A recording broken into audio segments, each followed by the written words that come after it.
बिस्मिल्लाहिर्रहमानिर्रहीम। अस्सलाम वालेकुम नाज़रीन। मैं हूं अमशर आरिफ हमीद भट्टी मुख्तलिफ और अहम तरीन खबरों के साथ। नाज़रीन, फिलहाल मौजूदा हुकूमत में मेरिट और इंसाफ की नायाबी के बाद नाइंसाफ़ी का ऐसा बाजार गर्म हुआ है कि जमहूरियत बेमायनी होकर रह गई है। मैंडेट चोरी करने वाली हुकूमत ने पीटीआई के मुताबिक आने वाले ज़िमनी इलेक्शनों में हकूमती हकूमती उम्मीदवारों को हर हाल में कामयाब कराने का मुबैना तौर पर टास्क दे दिया गया। जेल में बैठा डयाला जेल में इमरान खान के उम्मीदवारों को कागजात छीनने से कैंपेन चलाने तक रोकने के भी मुबैना हकामात चले गए। ब्यूरोक्रेसी वर्सेस पीटीआई के हमायत याफ्ता उम्मीदवारों में ज़िमनी इलेक्शन होंगे।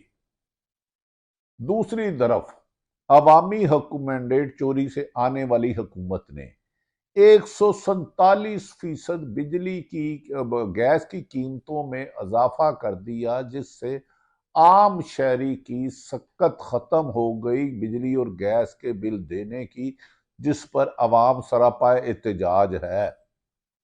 वजीर आजम ने बजाय इसके कि कीमतों में इजाफा वापस लेते, शहबाज शरीफ ने कीमतों में इजाफे पर बरहमी का इजहार किया। तुम कत्ल करो के करामत करो, अजीब मौजात हो रहे हैं। बुजुर्ग कहते हैं हम वजीर आजम के मतहत नहीं, हम उनके साथ काम कर रहे हैं। बाज बुजुर्ग ऐसा लगते हैं कि मुबैना मैंडेट चोरी से आने वाली हुकूमत से ज्यादा मजबूत हैं और हुक्मरान इक़्तिदार में आने के बावजूद इतने बेख्तियार हैं कि जबरदस्ती सेनेटर और वजीर बनने वाले उन पर हावी हो चुके हैं। यहां तक कि वजीर आजम को अपने ही किए हुए फैसले वापस लेने पड़ रहे हैं। इतनी खबरें हैं कि नाज़रीन छोटी छोटी खबर भी दें तो एक पंडोरा बक्स बन जाता है। लेकिन काबे किस मुंह से जाओगे, शर्म मगर तुम्हें नहीं आती। इन्हें असर कोई नहीं होता जब मुल्क में आइन और कानून की हुक्मरानी ना हो, अदलिया के फैसमदुली मामूल हो, ब्यूरोक्रेसी को अख्तियार हो कि वो अवाम की तजलील करे, ना इंसाफी करे, इख्तियार से तजावज करने पर अहम आजादात से नवाजा जाए, जुल्म ज्यादती करने वालों को सजा देने की बजाय इनाम से नवाजा जाए, तो फिर मुल्क में कौम नहीं हजूम बनती है। दूसरी तरफ इमरान खान की रिहाई के आसार रोज बरोज करीब आते जा रहे हैं। हुकूमत खौफ के मारे बुखला गई है कि अडयाला जेल में बंद शख्स हमारा हुकूमत चलाना नामुमकिन हद तक मुश्किल हो चुका है। हम कठपुतली, बाज ताकतों की कठपुतली होने के बावजूद भी हुकूमत नहीं चला पा रहे, हालांकि हर बात में जी सर जनाब तामील होगी ना। ये हाल है जमहूरियत का। जब जमहूरियत को और सियासत हुकूमत को और सहाफत को डिक्टेशन पे चलाया जाए तो फिर कभी भी जमहूरियत मुस्तकम नहीं हो सकती। उसकी कमजोरियां और ना ही अवाम की खिदमत कर सकती है। क्या वजीर आजम ने से कहा जाता है कुछ वुजरा ताकत में ज्यादा हैं, और यहां तक कुछ लोग कह रहे हैं कि कुछ वुजरा कहते हैं हम वजीर आजम के मतहत नहीं, उनके साथ काम कर रहे हैं। बल्कि खुद मुस्लिम लीग नून में के रहनमा कुछ वुजरा का नाम लेके कहते हैं इन्हीं की वजह से तो हमारी हुकूमत कायम हुई है, वरना यकीनन 8 फरवरी के इलेक्शन में फॉर्म 45 के मुताबिक तो ये अक्सरियत नहीं अकलियत तरीन में थे, 25-30 सीटें थी। लिहाजा चोर दरवाजे से आने वाले अपने अख्तियारात भी खुद नहीं इस्तेमाल कर सकते। दूसरी तरफ मौजूदा वजीर आजम के सगरीबी तरीन ब्यूरोक्रेट का अनोखा कारनामा अहद चीमा के बच्चों को दोबारा एचिसन कॉलेज में दाखला देने पर जब उन्होंने दरख्वास्त की तो प्रिंसिपल एचिसन कॉलेज, जिनका पूरी दुनिया में नाम है, माइकल ए टॉमसन ने कहा 3 साल की फीस जमा कराएं, आपके बच्चे यहां से चले गए थे तो उसके बाद इनका देखेंगे।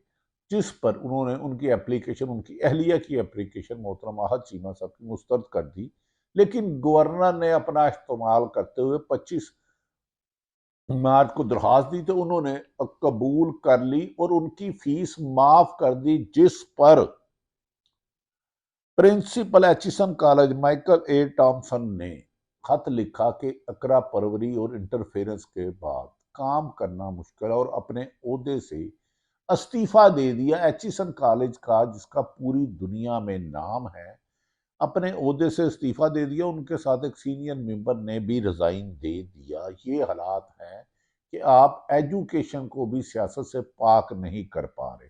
दूसरी तरफ हस्पतालों में एमएस के सिफारशी होने की वजह से सरकारी अस्पताल इंसानों के इलाज के लिए नहीं रहे और प्राइवेट अस्पतालों ने लूट मार की हुई है। एचिसन कॉलेज के प्रिंसिपल की दरख्वास्त पर रिजाइन और मुल्क छोड़ने पर अहम हलकों ने तशवीश का इजहार किया है। जबकि नाजरीन, मौजूदा हुक्मरान जो ज़िमनी इलेक्शन आने वाले हैं 8 फरवरी को, जो फॉर्म 45 और 47 में गड़बड़ करके जीते थे, उन्होंने की मुस्लिम लीग नून पीटीआई बानी तरीके इंसाफ के नामजद उम्मीदवारों से मुकाबला करने से गुरेज कर रही है और मुबैना तौर पर खबरें हैं कि ब्यूरोक्रेसी को इतला कर दी गई है, हुक्म दे दिया गया है कि मुस्लिम लीग नून के हमायत याफ्ता लोगों को हर हाल में कामयाब कराया जाए और इसीलिए परवेज लाही के कागजात और के जमा नहीं किए जैसे कागजात छीने जा रहे थे। क्या अब जमहूरियत अवाम के वोटों की बजाय जाली नताइज से हासिल की जाएगी? और ये सिलसिला अगर 8 फरवरी की इंडिपेंडेंट इंक्वायरी हो जाती कि फॉर्म 45 किसने तब्दील करवाया और 47 का रिजल्ट जाली किसने करवाया, जिसका तमाम सीनियर सहाफ़ी निशानदेही कर चुके हैं और पीटीआई इस सिलसिले में सुप्रीम कोर्ट भी जा चुकी है कि हमारा मैंडेट चोरी हुआ है और इमरान खान ने कहा चोरी का मैंडेट वापस करें और इस पर पूरे मुल्क में एहतजाज भी कर रहे हैं। नाज़रीन, क्या हुकूमत इस तरह चल पाएगी? इतनी खबरें हैं कि सिर्फ मीडिया पर जबरदस्ती कवरेज ले लेते हैं, कारकर्दगी सिफर है। दूसरी तरफ वजीर आजम पाकिस्तान ने 145% गैस की कीमतों में इजाफा किया गया। बिजली चंद दिन पहले 5 रुपए यूनिट इजाफा किया गया था। महंगाई की वजह से आगे की आवाम की कमर टूट चुकी है और वो एक वक्त का खाना भी नहीं खा सकते। क्या डगमगाती इकॉनमी और दुनिया इस हुकूमत पर एतमाद नहीं कर रही? सियासी अदम इस्तेकाम मुल्क को किसी बड़ी मुश्किल की तरफ ले जाएगा या इंसाफ के तकाजों के मुताबिक सरकारी इदारों को हुक्म दिया जाएगा कि वो आइन और कानून के मुताबिक मुल्क को चलाएं, किसी एक जमात की हमायत में दूसरी जमात को ख़त्म करने की कोशिश ना करें, वोट की कदर करें, वोट जिसे डाला उसे डाला जाए। क्या 8 फरवरी की तरह जैसे उनका मैंडेट चोरी किया गया, फिर महसूस नशिस्तें नहीं दी गई जिसके लिए वो सुप्रीम कोर्ट जा चुके हैं और उसके बाद ज़िमनी इलेक्शन में भी धांधले का तैयारी कर ली गई है? ये तो वक्त ही बताएगा। नाज़रीन, दूसरी तरफ इमरान खान की रिहाई बहुत करीब आती जा रही है, जिसकी वजह से नवाज शरीफ सख्त नाला हैं। उन्होंने अपने भाई और मुस्लिम लीग नून एक दूसरे पर सख्त तनकीद कर रहे हैं, तनकीद के निश्तर बहा रहे हैं। कल हनीफ अब्बासी ने और जवेद लतीफ के बारे में कहा वो होता कौन है, वो इलेक्शन हार गया है, और उन्होंने ख्वाजा आसफ को भी तनकीद का निशाना बनाया। ये तो वो शख्स हैं जो कह रहे थे कि व्हाट्सएप में मैं इलेक्शन जीता हूं 2018 का, उस नाम का बताएं उन्हें किसने धमकी दी? हनीफ अब्बासी के दबंग इंटरव्यू के बाद मुस्लिम लीग नून खासी इंतशार का शिकार है और इसके बावजूद दावा यह किया जा रहा है कि पीटीआई में तकसीम ज्यादा है, जबकि पीटीआई को डराने के लिए आप जानते हैं माजी में गिरफ्तारियां की गई, हजारों मुकदमा दर्ज किए गए, हमदर्दी तब्दील करने के लिए जिस्मानी तशद्दुद और इंसानी हकूक की पामाली की गई, प्रेस कॉन्फ्रेंस से जबरदस्ती करवाई गई, इंटरव्यू करवाए गए, 90% क्यादत को पहले ही गिरफ्तार कर लिया गया, इलेक्शन कंपेन नहीं चलाने दी गई, कागजात छीने गए और जब जीत गए 45 के मुताबिक तो उन्हें हराया गया, जिस पर अमेरिका में हाउस ऑफ अमेरिका में भी पाकिस्तान में धांधली का शोर सुना गया। अब मौजूदा हुकूमत की कमजोर पॉलिसी और मांगे तांगे की चोरी की सीटों की वजह से सख्त तकसीम है आपस में, कहीं गवर्नरों की लड़ाई, कहीं वजारत की लड़ाई और कहीं वज़ार आज़म को अपना किया हुआ हुक्म ही आईसीसी ईसीसी की सरबराही वापस वजीर खजाना को देना पड़ी है। दूसरी तरफ इमरान खान के साइफर केस और दीगर केसों की समाअत जल्दा और धांधली केस और मिलिट्री कोर्ट्स के भी केस हैं। लगता है कि मौजूदा हुकूमत के दिन गिने जा चुके हैं। ताहम ताखीर से कितनी देर इसको बताया जा सकता है, ये वक्त ही बताएगा। नाज़रीन, जस्टिस मियां गुल हसन औरंगजेब ने इस्तफार किया है कि असल साइफर आज इमरान खान के साइफर केस थी, साइफर दफ्तर खारजा में मौजूद है, जिस पर प्रोसिक्यूटर हामिद अली शाह ने जवाब दिया कि असल कापी दफ्तर खारजा में ही मौजूद है। तो फिर इस केस के ख्वाहिश होने के अलावा कोई ऑप्शन नहीं रहता बादियुल नजर में। नाज़रीन, इस मौके पर साइफर केस की समाअत के दौरान चीफ जस्टिस ने रिमार्क्स दिए कि क्या होगा कि नहीं होगा, ये टाल मटोल ना करें, आपको टू दी पॉइंट बताना होगा कि साइफर असल दफ्तर खारजा में है। साइफर केस अब मंतकी इंजाम की तरफ बढ़ रहा है। इत्तेजाज एहसन और सलमान अकरम राजा ने पहले ही इसको जीरो कह दिया था। उन्होंने कहा था ये मुकदमा बनाना ही जमहूरियत के खिलाफ है और एक आधे दिन तक इमरान खान के हक में आने की फैसले की नवीद आईनी माहिरीन बता रहे हैं। दूसरी तरफ गैर शरई निकाह के केस में भी सजा के खिलाफ अपील समाअत हो रही है और कहा जा रहा है कि ऐसी केस पे सजा दी गई है जिसकी 76 साल एक नजीर नहीं मिलती और ये केस को सिर्फ सियासी इंतकाम कहा गया है, सिर्फ बानी पीटीआई का खौफ कहा गया है कि उनके साथ अवाम है और वो इक़्तिदार में रोकने के लिए उन पर 200 मुबैना झूठे मुकदमात के अंबार लगाए गए, जो सब ही ख्वाहिश होंगे आइन और कानून के मुताबिक।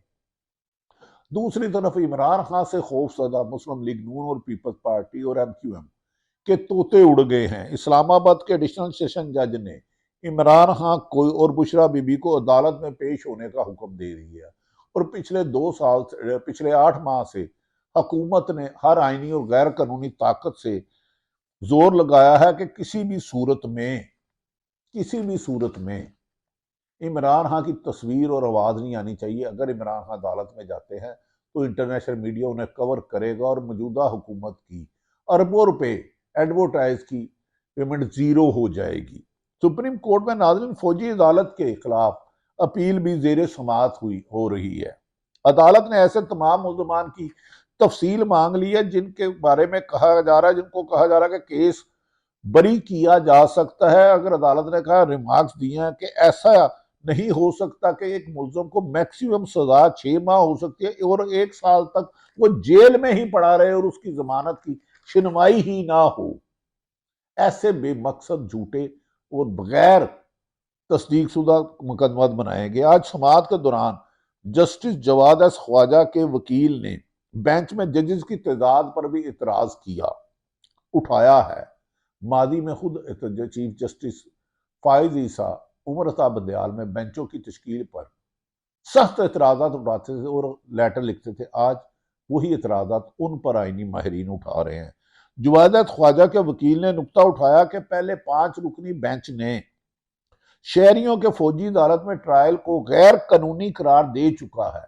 आम शहरियों के फौजी ट्रायल को गैर कानूनी करार दे दिया जो है। अब अगर 6 रुकनी बेंच 4-2 से फैसला देता है तो ये फैसला मुतनाज़ा हो जाएगा, लोग यकीन नहीं करेंगे, इसलिए 9 रुकनी बेंच तश्कील दिया जाए।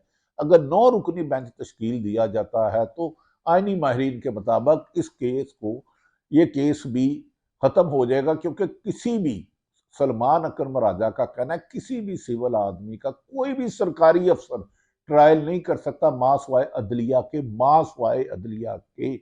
सलमान अकरम राजा ने वाज़ेह कहा है और वो वाहिद आदमी है कि जो उनकी सीट आन चौधरी, जो पार्ट 2 आन चौधरी को जिताई गई है, उसके खिलाफ वो केस लड़े और वो 50,000 से जीते थे और वो एक आईनी जदोजहद करने में एक मुकाम बना चुके हैं।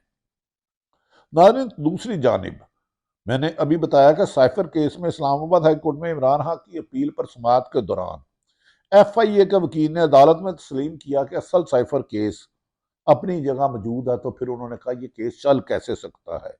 चीफ जस्टिस ने रिमार्क्स दिए कि ये कैसे मुमकिन है कि डॉक्यूमेंट रिकॉर्ड पर ही नहीं। दूसरी तरफ नाज़रीन, नवाज शरीफ ने इसी ऐसे पाबंदी दे दी और एक और शर्मिंदगी पाकिस्तान को उठाना पड़ी। वजीर खारजा इसहाक डार ने कहा कि हम भारत के साथ जल्द तिजारत करने लगे हैं ताजरों की रिमार्क्स पर, जिस पर भारतीय वजीर शंकर ने कहा कि पाकिस्तान के साथ तिजारत और मुज़ाकरात के फायदे नहीं होते, पाकिस्तान पर संगीन इल्जाम लगाए।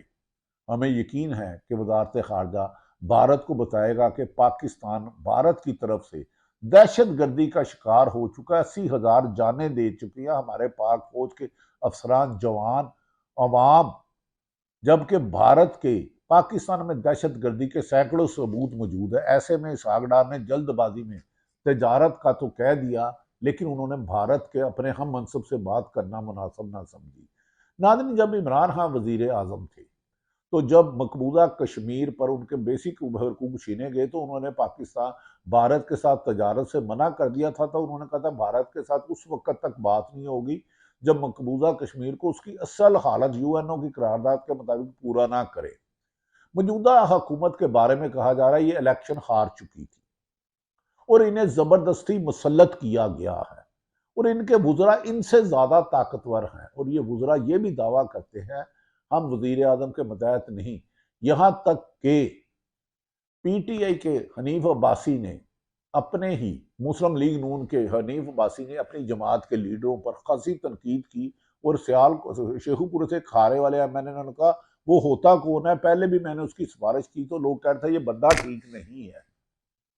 जबकि ख्वाजा आसफ पर उन्होंने कहा कि ये टीवी पे बैठ के कहते मुख्तलिफ बातें करते हैं, पहले ये बताएं 2018 में व्हाट्सएप पर उनको किसने जिताया था। ये फॉरवर्ड ब्लॉग पीटीआई में कर रहे हैं, नून लीग खुद तकसीम हो चुकी है। ऐसा लगता है कि अनकरीब नवाज शरीफ के फैसलों के बारे में जो सिर्फ सियासत को नून लीग की क्यादत को घर में रखना चाह रहे हैं, मुस्लिम लीग नून में एक बहुत बड़ा ग्रुप एक अलग सियासी जमात बना सकता है। जबकि खारजी सतह पर पाकिस्तान को इज्जत और वकार को हुकूमतों को कायम रखना होगा। नवाज शरीफ इमरान खान ने बानी पीटीआई जब वजीर आजम थे एब्सोल्युटली नॉट, जब अफगानिस्तान में अमेरिका ने डिमांड की एयरबेस मांगने तो उन्होंने एब्सोल्युटली नॉट कहा, लेकिन उन्होंने हुकूमत गवा दी, लेकिन मुल्क के वकार को मजरूह नहीं होने दिया, जिस पर पूरी दुनिया ने पाकिस्तान के वकार को सराहा। अब पाकिस्तान में अवाम के मुंतखब नुमाइंदों की जरूरत है। जब तक डमी और कठपुतली और जालसाजी से मैंडेट चोरी करने वालों के पास इंतजार रहा तो मुल्क में ना सियासी इस्तेकाम आएगा ना तरक्की आएगी। मुल्क की तरक्की खुशहाली हर पाकिस्तान की ख्वाहिश है। उम्मीद है कि पाकिस्तान के अदारे अब आइन और कानून के मुताबिक किसी एक सियासी जमात को ख़त्म करने और किसी एक मुर्दा सियासी जमात को जिंदा करने की बजाय आइन और कानून की पासदारी और अदालतों के हुक्म को यकीनी बनाएंगे। दूसरी तरफ अदलिया में भी सोच डाली जा रही है कि उन्होंने अपना मकाम कायम करना और हर किस्म के दबाव से हट के मुल्की मफाद और अवामी मफाद में फैसले करने हैं। इसी से मुल्क के लिए बेहतर रोशनी की उम्मीद पैदा हो रही है। अल्लाह पाकिस्तान का हामी और नासिर हो। पाकिस्तान जिंदाबाद।